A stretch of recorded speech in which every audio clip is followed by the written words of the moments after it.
Bonjour, j'aimerais aujourd'hui vous parler de cette opposition qui a été une opposition qui a donné de l'espoir au peuple congolais. Que retiendrons-nous de Moukoko et de Kombi Salissa? C'est ça le problème. Qu'est-ce qu'il faut retenir de cette opposition? Cette opposition, il faut reconnaître d'abord, c'est une opposition qui n'est pas démocratique. C'est une opposition d'ingrats. C'est-à-dire que des gens qui ont été ingrats vis-à-vis de Sassou. C'est des gens qui ont un problème personnel avec Sassou. Nous, on n'a pas compris cela.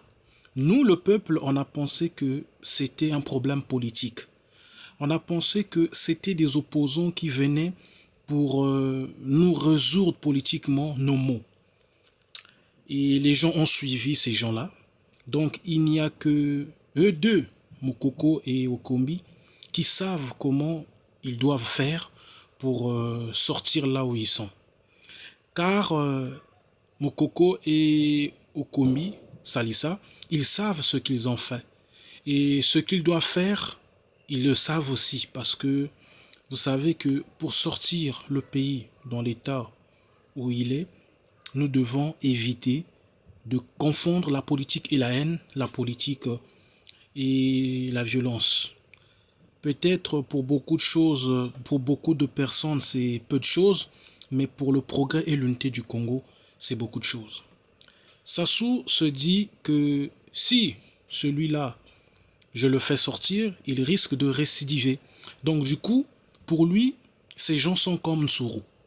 Sassou avait compris que le cœur de Nsuru était déjà complètement opposé à son cœur, donc il ne pouvait plus être repêché. Il a dit, écoutez, basta. Ce n'est pas une question démocratique parce que Nsuru n'était pas démocrate. Ce n'est pas parce qu'il est mort qu'on va dire qu'il était beau. Aujourd'hui, certains pleurent Nsuru, mais d'autres disent que Nsuru ne méritait pas d'être pleuré.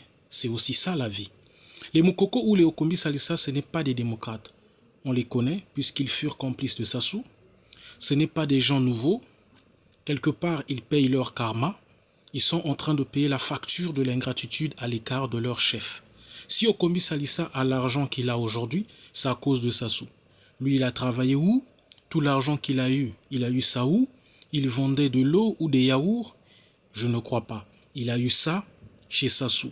C'est parce qu'il a voulu le gros morceau qu'on lui a réduit à zéro. Moukoko a participé militairement à la pérennité du pouvoir de Sassou au Congo. Voilà des vérités que nous devons dire et que nous ne devons pas ignorer. Et que retiendrons-nous donc de Moukoko et Salissa? Je crois bien, ce sont des opposants qui ont été ingrats envers leur chef et leur chef est en train de leur faire payer leur karma. Merci.